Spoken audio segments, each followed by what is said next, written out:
안녕하십니까. 인문학연구소 인현입니다. 이번 시간에도 우리 역사 속의 범죄자들에 대해서 다루어 보는 시간을 갖도록 했는데요. 그 40번째, 40번째 주제는 시체는 있지만 범인은 없었던 치과의사 살인사건에 대해서 이야기해 볼까 합니다. 자, 40번째 이야기, 시체는 있지만 범인은 없다. 치과의사 살인사건. 우리가 앞에서 고유정 사건을 통해 시체가 없어도 살인죄는 성립될 수 있다 라는 사실을 확인할 수 있었습니다. 38번째 주제였죠. 이번에는 반대로 시체도 있고 유력한 용의자도 있었지만 무죄로 판결이 났던 사건에 대해서 이야기를 해볼까 합니다. 1995년 6월 12일 8시 45분경 서울 은평구 불광동의 한 아파트에서 연기가 피어오르기 시작합니다. 약 30분이 지난 9시 10분 정도에 경비원이 화재 사실을 119에 신고했고 10분 뒤인 9시 20분쯤에는 소방관들이 도착해서 화재를 진압하는 데 성공했습니다. 다행히 화재는 안방의 장롱과 옷가지, 커튼과 벽지 정도를 태우고 진화가 되었는데 문제는 그때부터 시작이 됩니다. 화재를 진압한 소방관들이 화장실 욕조에서 사망한 최수희 씨 31세 치과의사와 딸인 이화영 2세였던 이화영 양을 발견한 것입니다. 남편 이도행 씨는 33살의 외과 의사였는데 개인 병원을 오픈하는 날이라 집에는 없었던 상태였다고 합니다. 자, 범행 현장의 모습을 보시면, 자, 입구에서 딱 들어오면 왼쪽에 다용도실, 오른쪽에 방, 가운데 식탁, 그 다음에 주방이죠. 그리고 불이 났던 부분은 안방이고요.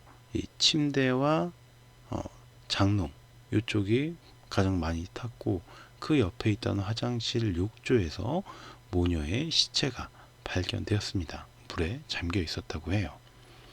치과의사 모녀는 물이 가득 담긴 욕조에 엎드린 상태로 숨져 있었고요.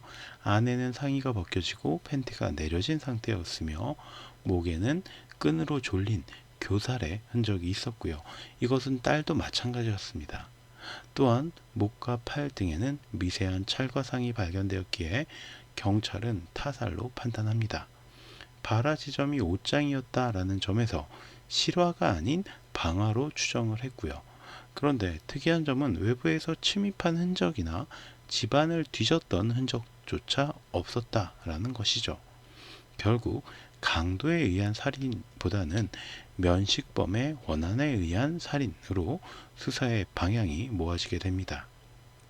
경찰은 주변인을 대상으로 탐문에 돌입을 했고요. 최 씨와 내연 관계에 있었던 인테리어 업자 전우길과 남편 이도행을 유력한 용의자로 올려놓게 됩니다. 자, 그러니까 이 치과의사였던 아내는 인테리어 업자였던 전우길과 내연의 관계였고, 자, 그러니까 당연히 남편도 용의선상에 오르는 거죠. 이 사실을 알았다면 어떤 살인의 동기가 되겠죠.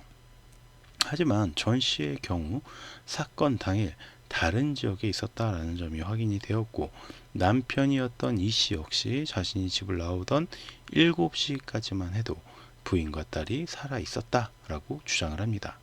그리고 이 씨가 자신의 병원인 강서구 화곡동의 병원에 도착한 시간은 8시였다고 해요.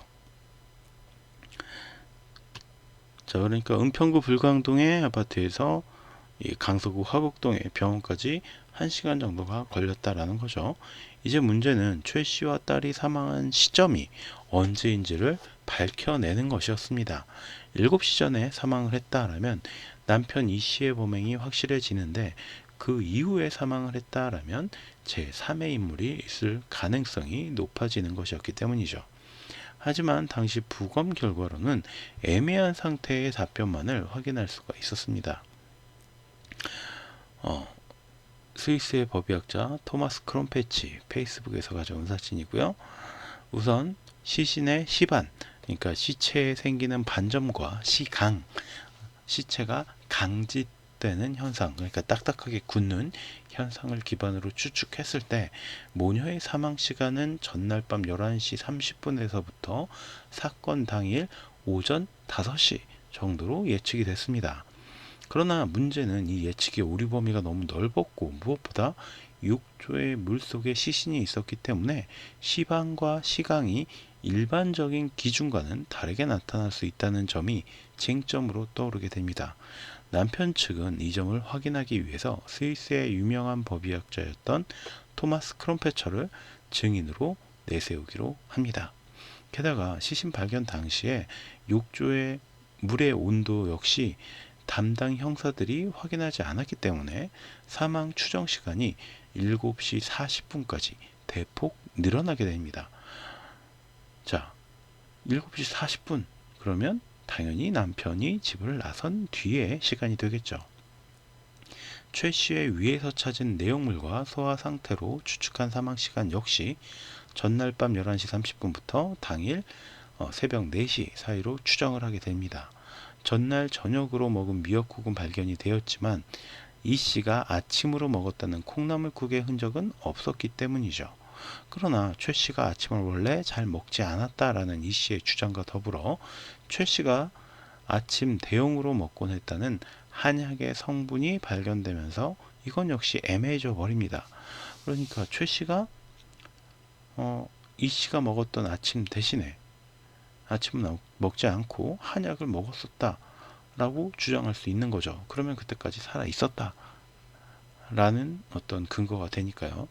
그럼에도 불구하고 경찰은 당시 사건 현장은 아파트 7층이었기 때문에 범인이 현관으로 드나들었을 것이다 라는 점, 그리고 그럼에도 불구하고 문을 강제로 연 흔적이나 집안을 어지럽힌 흔적이 없다 라는 점에서 집의 구조를 잘 알고 있는 남편이 유력한 용의자다라고 주장을 합니다. 또한 전체적인 거짓말 탐지 결과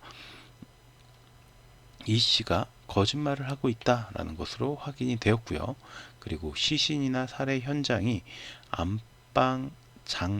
시신이나 살해 현장, 그러니까 죽은 욕실이 아니라 안방 장롱에 불을 질러서 증거를 훼손하려 했던 점 등을 이유로 남편을 기소하게 됩니다. 발화 장소인 옷장의 모습, 한겨레 2012년 9월 14일 사진을 가져왔습니다. 그러나 이 씨의 변호인단은 최초의 화재 신고 시각이 8시 45분이었다라는 점을 들어서 실제로 1,800만 원을 들여서 아파트 모형을 재현하고 여기에 불을 지르는 실험을 운동장에서 실시합니다. 그리고 그 결과 불과 5, 6분 후에는 연기가 바깥으로 피어 올라서 외부에서 화재 사실을 인지할 수 있었다라는 점을 밝혀냅니다. 장롱에서 불을 내었다고 해도 최소한 8시 30분 정도에는 불이 났다라는 것이죠. 당연히 그 시간에 병원에 있었던 이 씨는 용의선상에서 벗어나야 된다라는 주장이었습니다. 거짓말 탐지기 역시 아내와 딸을 잃은 불안한 심리 상태에서 행해진 것이기 때문에 신뢰할 수가 없다라고 주장을 했죠. 하지만 검경 역시 또 다른 반박을 준비하는데 이것은 이 씨의 살인 동기에 관한 것입니다. 최 씨가 내연남 전 씨와 사건 직전까지 불륜 관계를 유지하고 있었고 이 사실은 최 씨의 병원 간호사들까지 모두 알고 있을 정도로, 그러니까 소문이 이미 날대로 났다는 거죠. 게다가 최 씨의 일기장에서 남편과 잠자리를 하면서도 전 씨가 생각났다라는 내용까지 적혀 있었다고 합니다. 따라서 이 사실을 알게 된 이 씨의 분노가 살인을 저지른 어떤 계기였다라는 주장이죠. 하지만 실제로 이 씨가 최 씨와의 외도 사실을 아내인 최 씨의 외도 사실을 알고 있었는지 이거는 검찰이나 경찰이 증명하지 못했습니다. 게다가 최 씨가 외도 중이었음에도 남편과의 사이가 나쁘지는 않아서 아침 대용으로 먹던 한약이 둘째를 갖기 위한 것이었다라는 점도 어떤 반박의 자료로 근거로 내세워졌죠. 그러자 이제 검경은 이번엔 가정 불화를 문제로 삼습니다. 최 씨의 집안에서 애초부터 이 씨를 탐탁치 않게 생각했고, 그래서 자주 구박을 했으며 그로 인해 이 씨가 불만을 쌓아두었다가 폭발한 것이다 라는 것이죠. 그러나 이 씨는 오히려 사건 발생 2주 전쯤에는 장모까지 모시고 가족들이 괌 여행을 다녀올 정도로 괜찮은 사이였다라고 반박을 합니다. 물론 여행에서 갈등이 생겼을 수도 있고 아내를 살해하기 위해서 알리바이 차원에서 갔던 여행일 수는 있겠지만 이건 역시 검찰이나 경찰이 밝혀낼 수 없었던 사항이었던 거죠.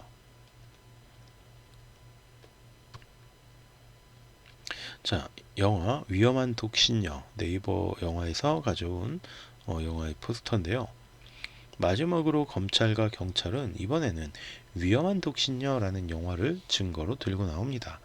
이 씨의 트레이닝복 바지에서 영화 제목들이 적혀있는 쪽지를 발견했는데 이 중에 위험한 독신녀라는 영화가 있었던 것이죠. 1992년에 개봉한 이 영화는 여자 범인이 남자를 죽이고 욕조에 담그는 장면과 증거인멸을 위해서 불을 지르는 장면 등이 등장을 합니다. 자, 이번 사건과 굉장히 유사한 점이 많죠. 이것을 추궁하자 이 씨는 자신은 전혀 모르는 영화라고 주장을 합니다. 그러나 확인 결과 이 씨가 공중보건의로 근무를 했던 강릉으로 수사팀을 보내서 이 씨가 해당 비디오를 2번이나 빌려보았다라는 사실을 확인했죠. 하지만 사람을 죽이고 욕조에 빠뜨리는 영화를 보았다고 해서 이 씨가 범인이다라는 것은 당연히 아니었습니다. 그리고 1996년 2월 사건 발생 1년 만에 열린 재판부에서 재판부는 이 씨에게 사형을 선고해요. 이 씨 측은 즉각 항소를 했고요. 9월에 열린 2심에서는 증거 불충분으로 무죄를 판결받게 됩니다. 검찰은 다시 항고를 제기했고 1998년 11월 대법원 상고심에서는 유죄 판결을 취지로 고등법원으로 사건을 환송합니다. 자, 그러니까 죄가 있는 것 같긴 한데 다시 한번 살펴봐 라고 한 거죠. 그러나 2001년 고등법원에서는 다시 무죄를 선고했고 그러자 2003년 대법원에서 제3고심이 열리면서 최종적으로 무죄로 선고가 됩니다. 자, 다음은 판결문의 내용입니다. 피고인의 범행 동기를 쉽게 인정할 수 없다는 점, 사망 시각 또는 사망 시간대의 추정에 관한 검찰 제출의 사체 현상에 관한 각 증거에 유죄의 증거 가치를 부여하기에는 부족한 점, 이 사건 화재가 피고인의 출근 이후 발생하였다고 보이는 점, 피고인의 진술에 일관성이 없거나 거짓으로 보이는 일부 내용은 유죄의 증거로까지 인정하기에는 부족한 점, 그리고 오히려 사망인의 콘택트 렌즈, 한약 봉지 관련 내용 등 피고인에게 유리하게 보이는 정황도 상당 부분 있음을 엿볼 수 있는 점 등에 비추어 위 유죄의 각 정황만으로는 피고인이 범인이라고 단정하기에 의문점이 많을 뿐만 아니라 제3자의 범행 가능성도 완전히 배제할 수는 없다 할 것이므로 결국 여러 가지 유죄 간접 사실 내지 정황을 인정할 수 있는 간접 증거들의 존재에도 불구하고 그 종합적 증명력이 위 공소 사실을 진정한 것이라고 합리적 의심을 할 여지가 없이 인정할 정도에 이르렀다고는 볼 수 없다. 자, 이 판결문이 한글로 써 있는데도 불구하고 굉장히 말이 어려워요. 자, 그러니까 쉽게 정리를 하면 뭐 여러 가지 의문스러운 점이 있다. 그건 인정한다. 그럼에도 불구하고 피고인을 이 의문점들 때문에 피고인 이 씨를 범인이라고 단정하기에는 좀 어려움이 있다. 그리고 제3자가 범인일 가능성도 완전히 배제할 수는 없다. 자, 그러니까 이런 많은 증거들이 있음에도 불구하고 그것이 종합적으로 이 피고인이 범인이다라고 결정짓기에는 부족하다. 그래서 무죄다라는 거예요. 물론 이 사건은 여전히 수많은 의혹을 품고 있습니다. 남편 이 씨가 범인이 아니라서 무죄로 판결받은 것이 아니라 범인으로 입증할 증거가 부족해서 무죄를 받았다라고 판결문에서도 이야기를 하고 있기 때문이죠. 아직도 일각에서는 외과 의사인 남편이 계획적으로 살인을 벌인 것이라고 추측하는 사람들도 있고요. 오히려 외과 의사인 남편이 야, 이렇게 허술하게 범죄를 저질렀겠냐라고 주장하는 사람들도 있습니다. 알쓸범잡2 TVN에서 가져온 2022년 2월 27일에서도 이 이야기를 다루었었습니다. 신이 아닌 이상 진실은 아무도 알 수가 없습니다. 오직 죽은 피해자 그리고 범인만이 이 사건의 진실을 알고 있겠죠. 아무튼 이렇게 시체는 있지만 범인은 없는 채로 사건은 안타깝게도 미제로 남겨지게 되었습니다. 자, 그럼 오늘 이야기는 여기서 마치도록 하고요. 저는 다음 시간에 또 다른 이야기로 찾아오도록 하겠습니다. 오늘 이야기가 여러분의 흥미와 호기심에 조금이라도 도움이 되셨다면 구독과 좋아요도 부탁드리겠습니다. 감사합니다.